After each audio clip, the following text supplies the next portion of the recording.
नमस्कार दोस्तों, आज आपको बताने जा रहे हैं हम क्लास 12 केमिस्ट्री में most VVI subjective question 100 subjective question बताने जा रहे हैं। दोस्तों ये जो बताने जा रहे हैं क्वेश्चन, ये क्वेश्चन बैंक का है और एनसीईआरटी का है, ठीक है ना। दोनों मिला के बताने जा रहे हैं वीवीआई क्वेश्चन, ठीक है। एनसीईआरटी और क्वेश्चन बैंक दोनों मिला के बताने जा रहे हैं, ठीक है ना। तो आपको यही कहेंगे कि आप लास्ट तक इस क्लास को वॉच कीजिएगा और डेली 8 बजे क्लास होता है, डेली 8 बजे क्लास होता है, ठीक है ना। फिजिक्स का भी डाला जा रहा है, केमिस्ट्री का भी डाला जा रहा है, मैथ का भी वीडियो डाला जा रहा है, ठीक है ना। रेगुलर क्लास हो रहा है और ऑब्जेक्टिव भी चल रहा है। फिजिक्स और केमिस्ट्री में 600 ऑब्जेक्टिव क्वेश्चन चल रहा है, मोस्ट वीवीआई क्वेश्चन, जिसमें से 100% उसी में से पूछा जाएगा।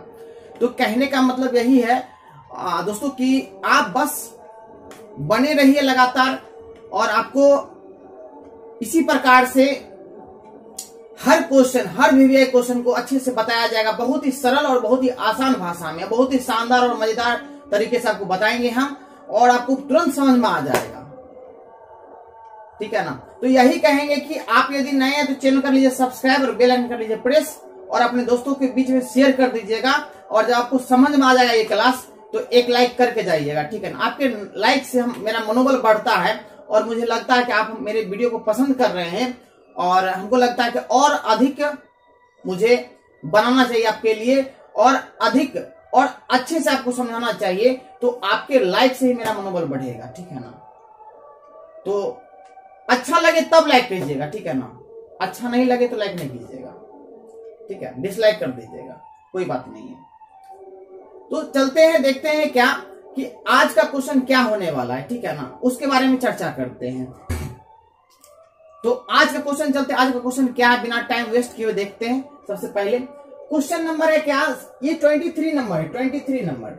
सर 22 तक कहां गया? 22 तक जो है ना हमने पिछले क्लास में बता दिया है, जिसका लिंक जो है डिस्क्रिप्शन हमने दे दिया है, आप देख सकते हैं वहां जाके, या मेरे चैनल के प्लेलिस्ट में आप जाइए, वहां पे सारा फिजिक्स का, केमिस्ट्री का सारा VVI question, most VVI question के लिए अलग से बना दिए हैं हम। आप वहां पे जाके देख सकते हैं डायरेक्ट, या लिंक दिया गया डिस्क्रिप्शन में, आप वहां भी देख सकते हैं। वहां पर क्या है कि फिजिक्स का भी आपको मिल जाएगा, मैथ का भी मिल जाएगा, ऑब्जेक्टिव सब्जेक्टिव सब मिल जाएगा। तो चलते हैं, सबसे पहले क्वेश्चन ये जो है, संक्रमण तत्वों में परिवर्तनशील ऑक्सीकरण अवस्था क्यों होती है? ये 2009 में पूछा गया था, 2009 में बिहार बोर्ड में पूछा गया, उसके बाद ही पूछा गया है, ठीक है ना। तो एक दो बार उसके बाद पूछा गया, संक्रमण तत्वों में परिवर्तनशील ऑक्सीकरण अवस्था क्यों होती है? ये क्वेश्चन पूछ रहा है आपको, 2 नंबर में पूछा है, ठीक है ना। तो कहने का मतलब है दोस्तों क्या कि ऑक्सीकरण संक्रमण तत्व जो कहते हैं जिसमें डी ऑर्बिटल पाया जाता है, ठीक है, जिसमें डी ऑर्बिटल, तो मतलब 3D जिसमें पाया जाएगा, 3D, उसी को हम लोग बोलेंगे संक्रमण तत्व। और ये 21 से लेके 30 तक का जो भी तत्व आएगा सभी संक्रमण तत्व कहलाता है, ठीक है, सभी संक्रमण तत्व कहलाता है। तो कहता है उसका परिवर्तनशील ऑक्सीकरण अवस्था होता है, ठीक है ना।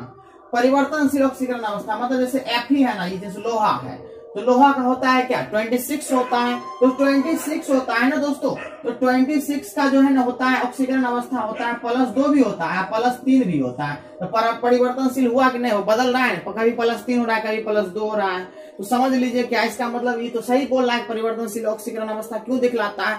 इसका एक ही कारण है क्या कि जो डी ऑर्बिटल जो होता है, डी ऑर्बिटल, ये पूरी तरह से भरा हुआ नहीं रहता है, ठीक है ना, पूरी तरह से भरा हुआ नहीं रहता, ये खाली रहता है। मतलब डी ऑर्बिटल जो अपूर्ण रहता है, डी को चाहिए 10 गो इलेक्ट्रॉन चाहिए, लेकिन 10 गो इसको इलेक्ट्रॉन नहीं मिलता है, ये कम ही रहता है इसमें। तो इसलिए ये क्या होता है, ये परिवर्तनशील ऑक्सीकरण अवस्था दिखलाता है। मतलब डी पूरी तरह से भरा नहीं रहता, फुलफिल नहीं रहता, ठीक है ना। तो इसलिए ये क्या करता है, परिवर्तनशील ऑक्सीकरण अवस्था दिखलाता है। कभी 2 हो जाता है, कभी 3 हो जाता है, किसी का कभी 4 हो जाता है, कभी किसी का 1 हो जाता है। तो इस प्रकार से बदलते रहता है, ठीक है ना। तो इसका हम सटीक आंसर देख लेते हैं। आपको समझ में आया कि इसका एक ही कारण है कि डी ऑर्बिटल जो है, डी ऑर्बिटल में जो है ना इलेक्ट्रॉन पूर्ण रूप से भरा हुआ नहीं रहता है। इस कारण से क्या होता है, संक्रमण तत्व में ऑक्सीकरण संख्या क्या होता है, परिवर्तनशील होता है, ठीक है ना। तो अब हम लोग लिख लेते हैं इसका, और आप क्या कीजिएगा, स्क्रीनशॉट उसका ले लीजिएगा, ठीक है ना। चलते हैं, लिख लेते हैं सबसे पहले।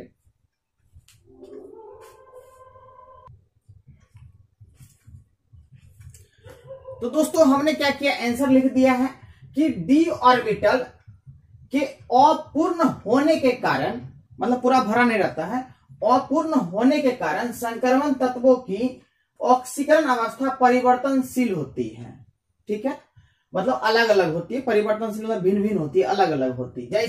जैसे Fe का जो है ऑक्सीडेशन होता है कितना, +2 भी होता है और +3 भी होता है, जैसे में लिख दीजिएगा।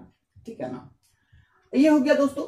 अब 24 नंबर क्वेश्चन है यहाँ पर क्या कि व्याख्या करें कि समान अवस्था में क्यों H2O तरल अवस्था में होता है और जबकि H2S गैसीय अवस्था में होता है। 2010 में पूछा गया है, 2010 में। व्याख्या करें कि समान अवस्था में क्यों H2O तरल अवस्था में होता है, मतलब द्रव में होता है। ये तरल मतलब द्रव, द्रव मतलब लिक्विड, लिक्विड में होता है, और जबकि H2S गैसीय अवस्था में होता है। ये पूछ रहा है क्वेश्चन, 2010 में पूछा गया दोस्तों। यही कहेंगे दोस्तों, जितना बात आपको बताया जा रहा है उसको आप अच्छे से क्लियर कर लीजिएगा। ठीक है ना, बहुत ही आपको हम सटीक और बहुत ही आपको एकदम सरल भाषा में बता रहे हैं, जो कि आपको याद हो जाए। ठीक है दोस्तों, और एक बात कहना चाहेंगे दोस्तों कि मंजिल उन्हीं को मिलती है जिनके सपनों में जान होती है। पंखों से कुछ नहीं होता, हौसलों से उड़ान होती है दोस्तों। तो हौसला रखो कि हम कुछ कर सकते हैं, हम 90 नंबर ला सकते हैं, 90+ ला सकते हैं। हौसला रखना पड़ेगा दोस्तों, और वर्तमान में जो आपको मेहनत करना पड़ेगा दोस्तों। फ्यूचर के बारे में मत सोचिए, भविष्य के बारे में मत सोचिए, भूतकाल जो भूत चला गया, जो पास्ट चला गया, उसके बारे में मत सोचिए।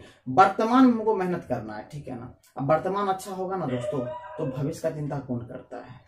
ठीक है ना, अब हम इसका आंसर देख लेते हैं कि आखिर ये बना H2O तरल होता है, द्रव होता है, H2S गैस होता है। आप बताते हैं, देखिए समझ लीजिए, फिर आपको बता देंगे।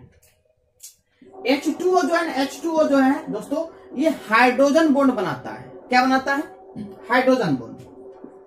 ये बनाता है हाइड्रोजन बॉन्ड बनाता है, हाइड्रोजन बॉन्ड इसमें पाया जाता है, हाइड्रोजन बॉन्ड। ठीक है ना, ये हाइड्रोजन बॉन्ड बनाता है। ठीक है, ये बनाता है, और जबकि H2S जो है हाइड्रोजन बॉन्ड, H2S जो है हाइड्रोजन बॉन्ड नहीं बनाता है, ये नहीं बनाता है दोस्तों, और ये बनाता है।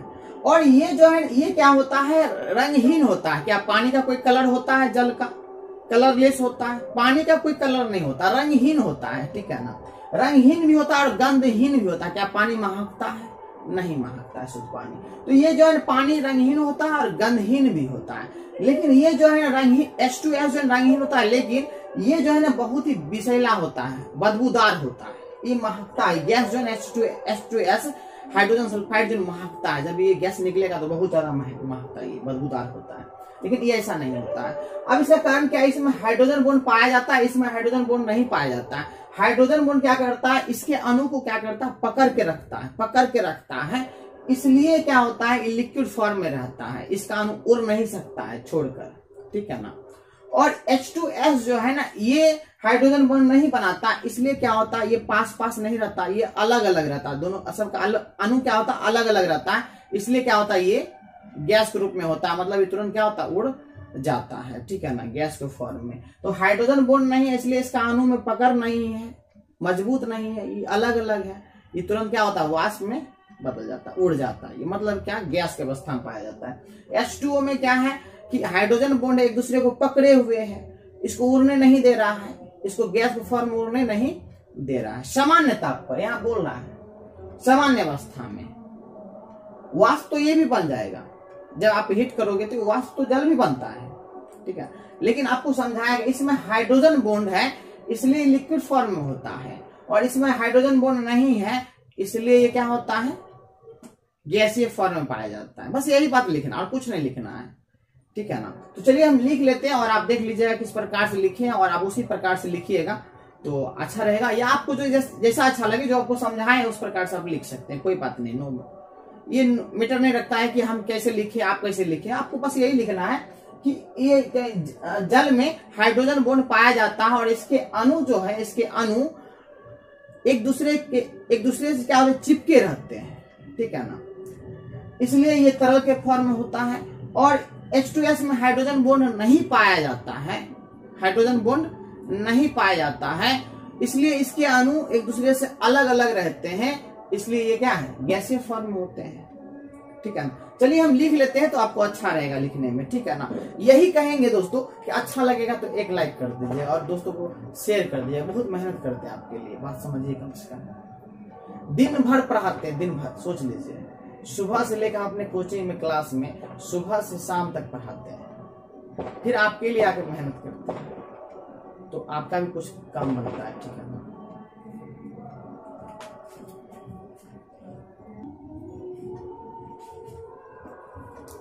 तो दोस्तों हमने आपको सटीक आंसर आपको लिखा है, आप देख सकते हैं। इसका आंसर क्या है?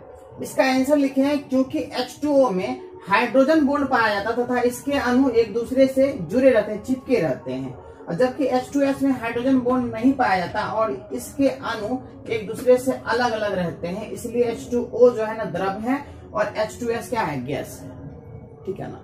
H2O में हाइड्रोजन बॉन्ड पाया जाता है। हाइड्रोजन बॉन्ड क्या होता है? एक दूसरे को बांधे रखता है, अणु को, हाइड्रोजन और ऑक्सीजन को एक दूसरे को पकड़े रखता है, ठीक है ना।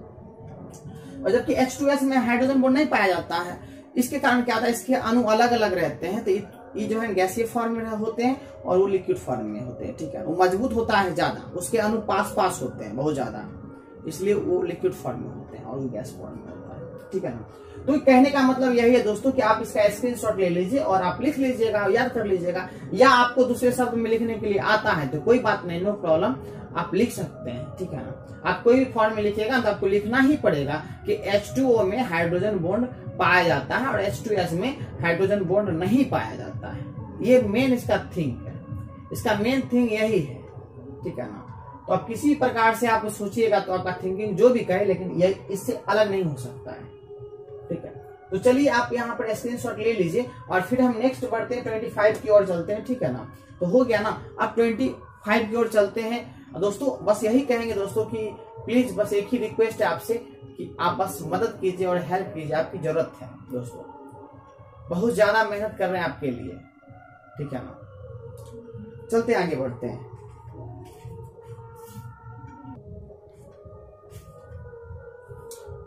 मेरे प्यारे दोस्तों 25 नंबर क्वेश्चन बता रहे हैं, किसी घोल की मोलरता तथा मोललता में अंतर समझाइए। 2015 में पूछा गया मेरे प्यारे दोस्तों। तो इसका अंतर समझाना है। सबसे पहले हम जानेंगे क्या दोस्तों कि मोलरता होता क्या है। मोलरता होता है 1 लीटर बिलियन में घुले हुए 1 लीटर बिलियन में घुले हुए विलय के मोलों की संख्या को हम लोग कहते हैं मोलरता कहते हैं। अब आता है कि विलय क्या है, बिलियन क्या है। तो दोस्तों आप क्या कीजिए, वाटर लीजिए, ठीक है ना। वाटर में क्या कीजिए, चीनी को मिला दीजिए, या आप क्या कीजिए, नमक को मिला दीजिए, उसको घोल दीजिए, विलयन बन गया। तो जिसकी मात्रा कम है वो विलय कहलाएगा। तो इसमें विलय क्या हो गया, चीनी, और चीनी की मात्रा कम रहता है, जल की मात्रा ज्यादा रहता है। एक गिलास पानी में आप कम चीनी 50 ग्राम चीनी मिलाते हैं, ठीक है ना। तो 1 गिलास पानी क्या होगा, ज्यादा है तो पानी को बोलेंगे हम विलायक, और चीनी को बोलेंगे हम लोग क्या, विलय। विलय मतलब सॉल्यूट, और पानी को बोलेंगे क्या, पानी ज्यादा है तो उसको बोलेंगे विलायक, सॉल्वेंट उसको कहेंगे, ठीक है ना। और दोनों मिल गया तो वो हो गया बिलियन, सॉल्यूशन हो गया, ठीक है ना। तो प्रति लीटर बिलियन में घुले हुए मोलों की संख्या को मोलरता कहते हैं। अब आता है मोललता, मोललिटी। इसका होता है क्या कि प्रति केजी विलायक। अब विलायक जो आ रहा है वो केजी में आ रहा है। प्रति केजी विलायक में घुले हुए विलय के मोलों की संख्या को हम लोग कहते हैं मोललता कहते हैं। इसका अंतर हम लोग समझ लेते हैं। इसका मात्रक जो होता है मोलरता का, इसका होता है मोल पर लीटर, और मोललता का होता है मोल पर केजी होता है, ठीक है ना। अब आता है मोलरता, ये ताप पर निर्भर करता है, और मोललता ये ताप पर निर्भर नहीं करता है, ठीक है ना। मतलब मोललता में क्या आयतन है ना, तो आयतन क्या होता है, गर्मी के समय में क्या होता है, ज्यादा गर्मी होता है ना, तो आयतन क्या होता है, इसका बढ़ जाता है, वो फैल जाता है। पदार्थ जो होता है ना, लीटर जो है क्या होता है, आयतन जो क्या होता है, फैल जाता है, ठीक है ना। आयतन फैल जाता है, आकार उसका बड़ा हो जाता है। और केजी का भी आप जब आप क्या करते हैं, आप सामान लिए होंगे तो केजी से लेते हैं जब, तो क्या केजी क्या बढ़ता है, गर्मी में वही केजी रहता है और ठंडा में भी वही रहता है, समझे, वो बदलता नहीं है, ठीक है, ये बदल जाता है। और तीसरा क्या है, चौथा क्या पॉइंट इसका कि ये जो इसको हम लोग लिखते हैं किससे, कैपिटल एम से, इसको लिखते हैं स्मॉल एम से। तो चलिए सबसे पहले देख लेते हैं, लिख लेते हैं, उसके बाद आप स्क्रीनशॉट ले लीजिएगा, ठीक है।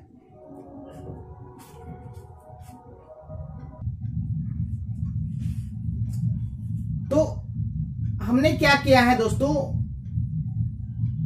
मोलरता और मोललता के अंतर को हमने स्पष्ट कर दिया है। एक बार पढ़ देते हैं, फिर आप ले लीजिएगा स्क्रीनशॉट।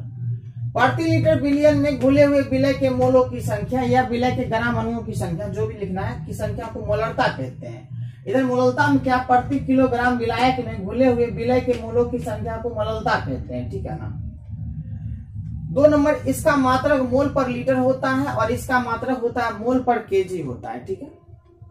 3 नंबर, यह ताप पर निर्भर करता है और इसका लिखेंगे यह ताप पर निर्भर नहीं करता है, ठीक है।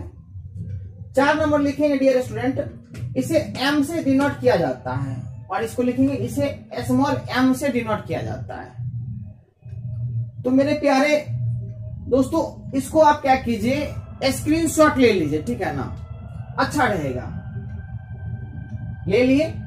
तो अब हम लोग देखते हैं 26 नंबर देखते हैं। बहुत ही बेहतरीन और बहुत ही शानदार आपको हम आंसर देंगे, आपको टेंशन लेने की जरूरत नहीं है। कम दिनों में आपको अच्छा तैयारी हम करवा देंगे, ठीक है। कोशिश यही करेंगे दोस्तों कि जितना दम हो सकता है उतना हम लगाएंगे, ठीक है ना।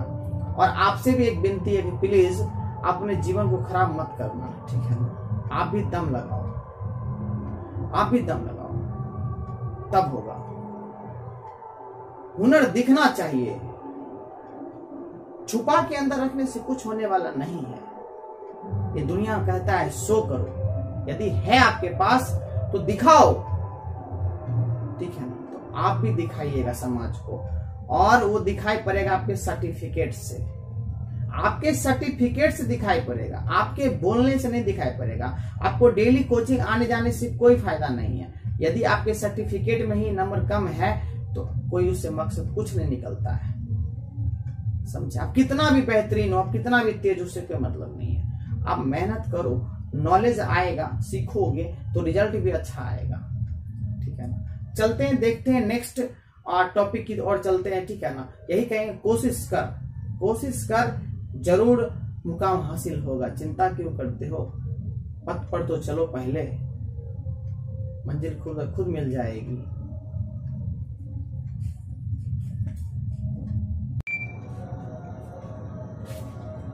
तो दोस्तों, हमने क्या किया, आपको अभी 2-3 क्वेश्चन बताया।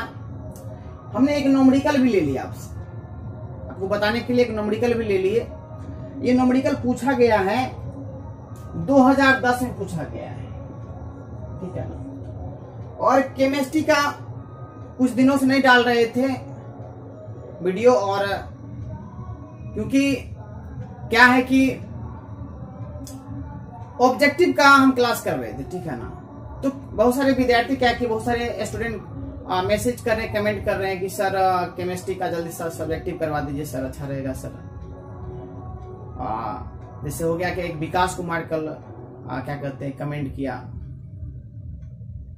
फिर क्या कहते हैं एक मनीषा जायसवाल, वो बोली क्या कहते हैं कि सर जल्दी से सब्जेक्टिव सर करवा दीजिए। इस तरह से बहुत सारे बच्चे बोले, तो फिर हमको लगा क्या कि चलो ऑब्जेक्टिव को रोक के पहले ये सब्जेक्टिव बता दिया जाए, तो इसलिए हम बता रहे हैं आपको, ठीक है ना। नहीं तो मेरा यही था, मोटिव था क्या कि क्या कहते हैं 600 पहले ऑब्जेक्टिव पूरा कर देते हैं तब ये देखेंगे, लेकिन कोई बात नहीं, वो भी हो जाएगा, चिंता करने की कोई जरूरत नहीं है, डोंट फिकर, ओके। चलिए 26 नंबर देखेंगे। 5% यूरिया के घोल का प्रासरण दाब 273 केल्विन पर ज्ञात करें, ठीक है ना। आपको ब्रैकेट में दिया रहेगा, आर का वैल्यू दिया रहता है, या आर का वैल्यू होता है रेट, इसको बोलते हैं गैस कांस्टेंट, 0.082 होता है, ठीक है, 0.082 होता है, ठीक है। प्रासरण दाब को हम लोग लिखते हैं पाई से लिखते हैं, कोई कोई पी से भी लिखता है, don't worry. Pi equal to होता है क्या, CRT होता है, CRT फार्मूला होता है, CRT। सी जानते हैं, सी को बोलते हैं कॉन्सेंट्रेशन बोलते हैं, इसको हम लोग मोलरता भी कह सकते हैं, इसको हम लोग प्यार से मोलरता भी कह सकते हैं, इसको प्यार से मोलरता भी कह सकते हैं। नूनू बाबू तोता मैना सुग्गा, जो कहना कह सकते हैं, प्यार से इसको हम मोलरता भी कह सकते हैं कॉन्सेंट्रेशन को। तो मोलरता प्रति लीटर बिलियन में घुले हुए विलय के मोलों की संख्या, इसको लिखेंगे N/V। V जो है लीटर में है, ये आयतन है, क्या है, आयतन। तो प्रति लीटर बिलियन में घुले हुए मोलों की संख्या को मोलरता कहते हैं। Very good. तो हम लोग सी को लिख सकते हैं, क्या लिख सकते हैं जरा बताइएगा। तो सी को लिख सकते हैं N/V/RT, ये लिख सकते हैं। अब क्या है कि यहां पर यूरिया दिया गया 5% यूरिया, बात समझिएगा मेरी बात को अच्छे से। 5% आपको यूरिया दिया गया, इसको हम लोग लिख सकते हैं इस तरह से 5/100 लिख सकते हैं, क्योंकि 5% को हटाएंगे तो बाई में 100 आ जाएगा ना। तो कहने का मतलब है क्या, 5 ग्राम यूरिया दिया गया। कितना ग्राम यूरिया दिया गया है? यूरिया जो है ग्राम में है, कितना ग्राम है? 5 ग्राम यूरिया है। और कितना वाटर में घुला हुआ है? ये घुला हुआ 100 ml में घुला हुआ। कितना ml में घुला हुआ है? 100 ml में 5 ग्राम यूरिया घुला हुआ है। मतलब 100 वाटर में 5 ग्राम क्या घुला हुआ? यूरिया। तो कहने का मतलब है कि द्रव्यमान दे दिया गया आपका, कितना द्रव्यमान दिया गया? 5 ग्राम। अभी दिया गया 100 ml। इसको आप लोग लीटर में, फॉर्मूला क्या लिखे? लीटर में। तो लीटर में क्या हो जाएगा? 1000 से क्या कीजिएगा? भाग लगा दीजिएगा, ये आ जाएगा लीटर में। तो लीटर कितना हो गया बताइए? 0.1 लीटर। तो कहने का मतलब है भी आ गया आपको 0.1 लीटर आ गया। और R तो आपको दिया गया है ही। और फिर क्या करते हैं, M बराबर होता है क्या? M बराबर दिया गया 5 ग्राम। कितना ग्राम दिया गया है? 5 ग्राम। कोई दिक्कत नहीं, 5 ग्राम दिया गया है। अब आता है क्या कि 5 ग्राम दे दिया गया, M = लीटर में है। अब आता है क्या कि N कैसे निकालते हैं? तो देखिए N कैसे निकालते हैं। N होता है क्या कि जो दिया गया है द्रव्यमान, जो दिया गया है द्रव्यमान, उसको लिखेंगे गिवन मास। गिवन मास, ठीक है, दिया गया द्रव्यमान। और हो जाएगा क्या? अनुभार। अनुभार को लिखते हैं क्या? Molecular weight. क्या लिखते हैं? Molecular weight. मॉलिक्यूलर वेट, ठीक है ना। तो देखिए किसका मॉलिक्यूलर वेट? 5 ग्राम क्या दिया गया है? यूरिया। यूरिया का ही मॉलिक्यूलर वेट होगा। तो 5 ग्राम का हो गया, 5 हो गया। मॉलिक्यूलर वेट क्या हो जाएगा? यूरिया का। यूरिया का सूत्र होता है, बताते हैं, NH2CO NH2 होता है। यूरिया का यही होता है। यूरिया का सूत्र जो होता है NH2 होता है, CONH2 होता है, ठीक है। ये यूरिया का होता है, फॉर्मूला होता है, सूत्र होता है, ठीक है ना, अनुसूत्र। तो इसका देखिए नाइट्रोजन का होता है 14। अनुभार जो सॉरी जो है इसका जो परमाणु द्रव्यमान होता है 14, ठीक है ना। आइए क्या वो नाइट्रोजन 2 है ना, यहाँ 2 से गुना कर देंगे, ठीक है ना। हाइड्रोजन का 1 होता है परमाणु द्रव्यमान, क्या वो है? 2 2 4 वो है। अब कार्बन का होता है 12, एक कार्बन एगो लिखे। ऑक्सीजन का होता है 16 12 28 28 4 32 32 और 14 दूनी 28, तो 60 हो गया। तो कुल मिला के कितना आया? इसका अनुभार कितना आया? 60 आया। कितना हुआ? 60। कोई दिक्कत नहीं, आप सबका मान रख देंगे। और टी तो दिया हुआ है, ये है टी कितना दिया गया देखिए, तो 273 केल्विन। तो पाई = कितना आया देखिए, एन हो गया आपको 5/60, ठीक। आर कितना है देखिए, तो आर आपका है 0.082 इंटू टी कितना है देखिए, तो 273 बटे क्या हो जाएगा देखिए भी, तो भी कितना है? तो 0.1 है। अब इसका सॉल्यूशन कीजिएगा ना, इसका सॉल्यूशन जब कीजिएगा, काटकुट कीजिएगा जब इसको, आपको आंसर आ जाएगा यहाँ पर 18.65 एटीएम, एटमॉस्फेरिक एटीएम आ जाएगा, ठीक है ना। तो इतना आएगा इसका, इसको जोड़ घटा गुना कीजिएगा तो इसका आएगा 18.65 आएगा, ठीक है ना। अब हम लोग देखते हैं नेक्स्ट क्वेश्चन की ओर के चलते हैं। 26 हो गया है, 27 की ओर चलते हैं।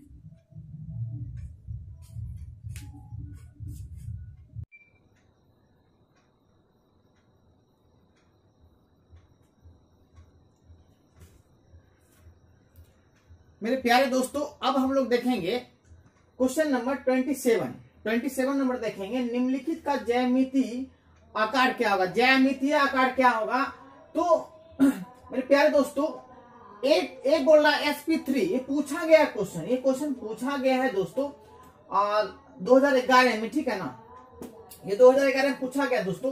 तो कहने का मतलब है क्या, ये 2011 में पूछा गया, ठीक है ना। और ये जो है ना आपको ये भी बोर्ड में पूछा गया, ठीक है ना।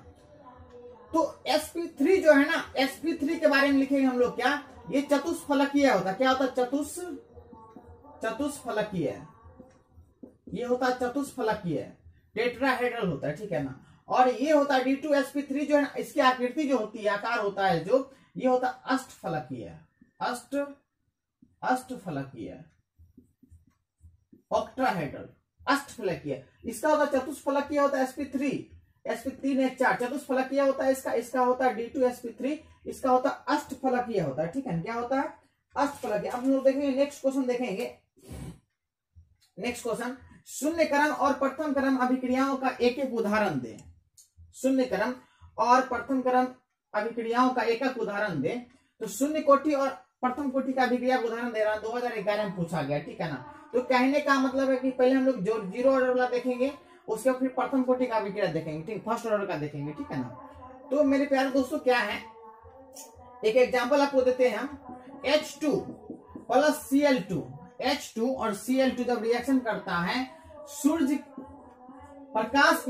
प्रकाश ऊर्जा फोटोन की ऊर्जा की उपस्थिति में या प्रकाश ऊर्जा की उपस्थिति में करता है, जब Hb की उपस्थिति में करता है, ये बनाता है 2HCl बनाता है। क्या बनाता है? 2HCl, ठीक है ना। तो जब भी प्रकाश की उपस्थिति में करता है ना, जब भी प्रकाश की उपस्थिति में करेगा, यहाँ लिख देंगे, यहाँ लिखा रहता Hb भी लिखा रहेगा, या लिखा रहेगा प्रकाश ऊर्जा, ठीक है ना। मतलब प्रकाश ऊर्जा की उपस्थिति में करता है जब, तो ये होता है जीरो ऑर्डर रिएक्शन होता है। इसका क्या होता है? अभिक्रिया कोटि क्या हो जाएगा इसका? अभिक्रिया की कोटि।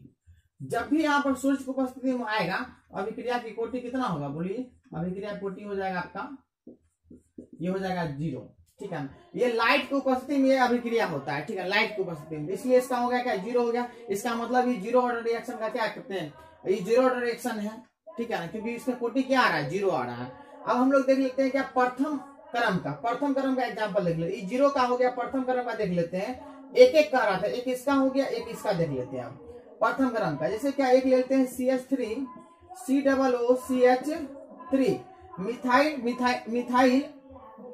मिथाइल एसीटेट, इसका नाम मिथाइल और इसका नाम एसीटेट। मिथाइल एसीटेट जब इसका अभिक्रिया करवाते हैं, जल के साथ करवाते हैं, तो ये बनता है क्या दोस्तों?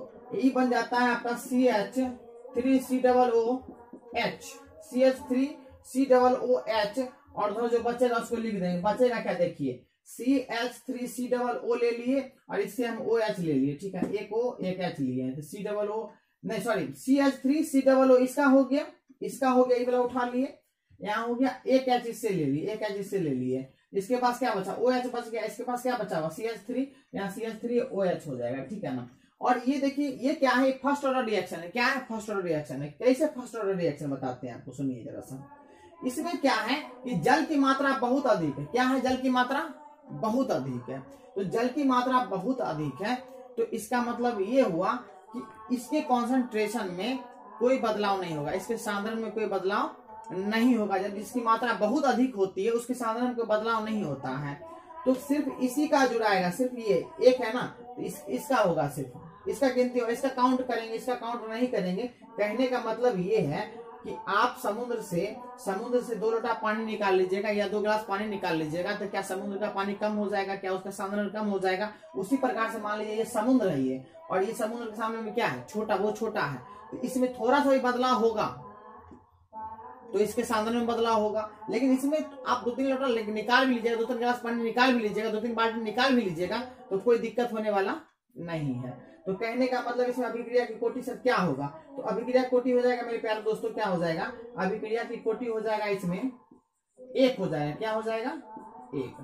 तो एक एग्जाम्पल का एक एग्जाम्पल हम तो दे दिए, ठीक है ना। अब हम लोग देखते हैं क्या 28 नंबर हो गया, अब 29 नंबर देखते हैं, ठीक है। 29 नंबर देखेंगे। बहुत ही आसान और बहुत ही सरल भाषा में आपको समझा रहे हैं और समझाने का प्रयास कर रहे हैं कि आप आराम से समझ जाइए और आपको तुरंत याद हो जाए।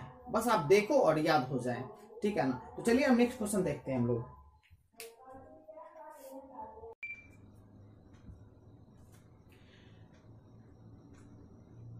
दोस्तों अब हम लोग देखेंगे 29 नंबर।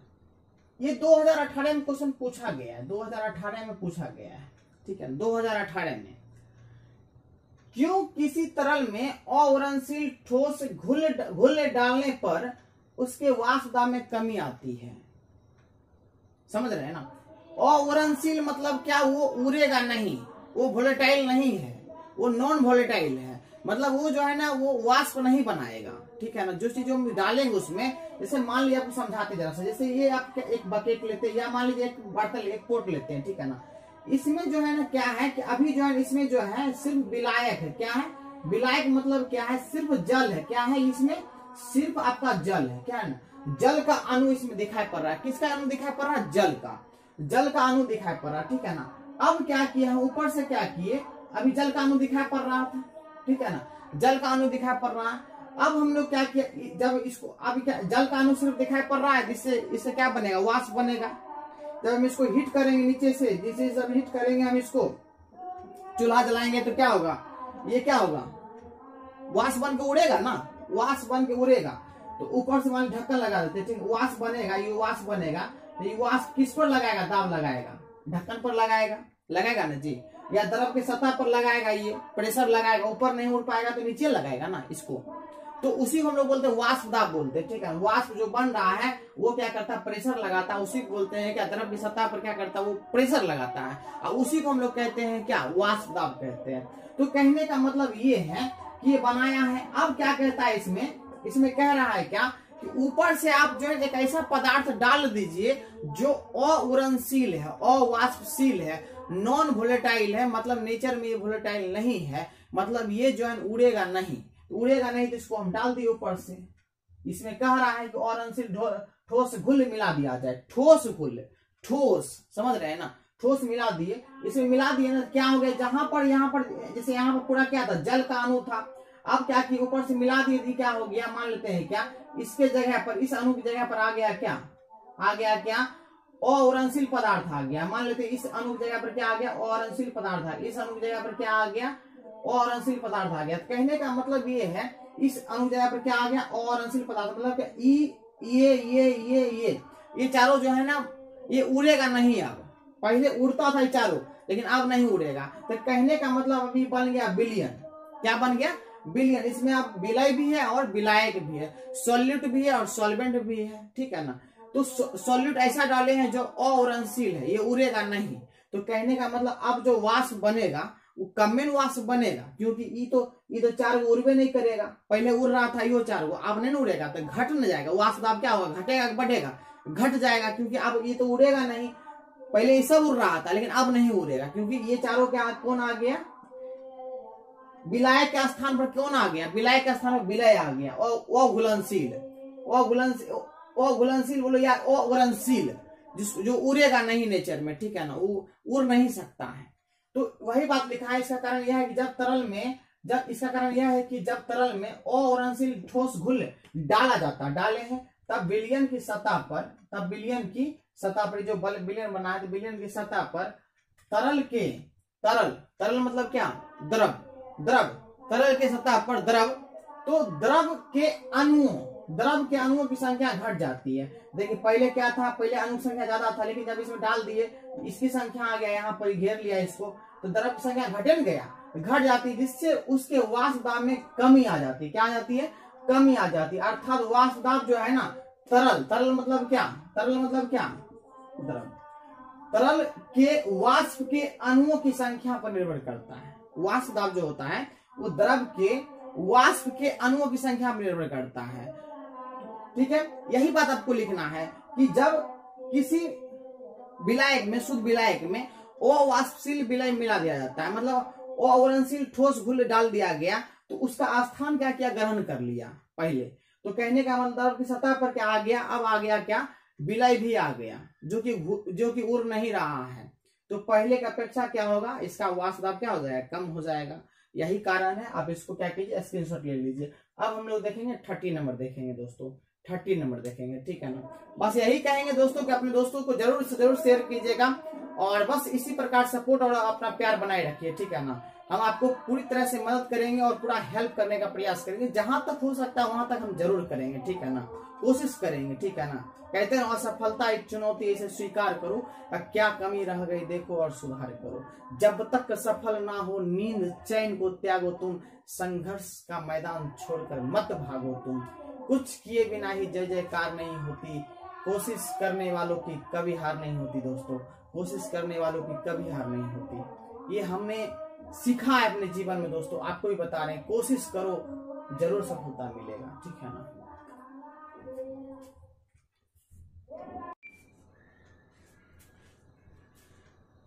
अब हम लोग देखेंगे 30 नंबर क्वेश्चन। दोस्तों, क्या उदासीनीकरण ताप की परिभाषा दे। स्थिर ताप एवं आयतन पर 1 ग्राम समतुल्य अम्ल या क्षार को पूर्णतः उदासीन करता है तो जितना ताप उत्सर्जित करता है उसे हम उदासीनीकरण ताप कहते हैं।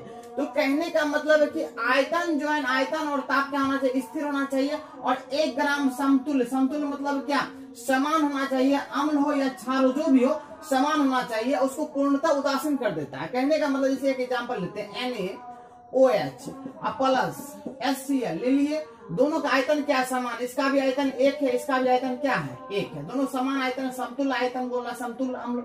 अब ठीक है ना, इसका जब रिएक्शन हुआ तो क्या बनाया, देखिए बताते हैं क्या बनाया। ये बनाया आपका NaCl, ये Cl इधर आ गया और ये OH इधर आ गया उठ के, ठीक है ना, तो ये बना दिया क्या, H2O। तो आप देखिए जरा सा, इधर आयतन कितना था, इसका आयतन 1, इसका भी आयतन 1, 1 1 कितना हुआ, 2 हुआ आयतन। इधर देखिए 1 प्लस 1 आयतन 2 हुआ। तो कहने का मतलब ये हुआ कि कह रहा है क्या कि 1 ग्राम समतुल्य अम्ल या क्षार को पूर्णतः उदासीन कर देता है। पूर्णतः क्या करता है, उदासीन कर देता है, मतलब जितना था उतना ही उधर, उतना ही उधर क्या किया, बनाया, आयतन में मतलब बदलाव नहीं हुआ। और कहता है जितना 1 ग्राम समतुल्य अम्ल या क्षार को पूर्णतः उदासीन कर देता, तो जितना ताप उत्सर्जित होता है, जितना ताप उत्सर्जित होता है उसे हम उदासीनीकरण ताप कहते हैं, ठीक है ना। तो ताप इसमें देखिए जरा सा, ये दोनों रिएक्शन किया, इधर क्या होगा, कुछ हमको क्या होगा, ऊर्जा भी निकलेगा, कुछ ताप भी निकलेगा, कुछ एनर्जी भी क्या होगा, रेडिएट होगा, ठीक है, मतलब क्या, कुछ ऊर्जा भी क्या उत्सर्जित होगा, कुछ ताप भी उत्सर्जित होगा, उसी को हम लोग बोलते हैं क्या, उदासीनीकरण ताप कहते हैं, ठीक है ना। प्लस में उधर उष्मा होगा, ठीक है ना। तो इस प्रकार से दोस्तों आपको हम बताए हैं, आज 30 तक बताए हैं। अब हम लोग देखेंगे नेक्स्ट डे क्या कहते हैं, इससे आगे देखेंगे। तो यही कहेंगे दोस्तों कि बस अपना सपोर्ट और अपना प्यार बनाए रखिए, और बस इसी प्रकार से अपने दोस्तों को कन्विंस करते रहिए। आप जहां भी क्लास करते हैं वहां पर आप जाके थोड़ा सा हेल्प कीजिए, ठीक है ना। चलिए फिर मिलते हैं नेक्स्ट वीडियो में।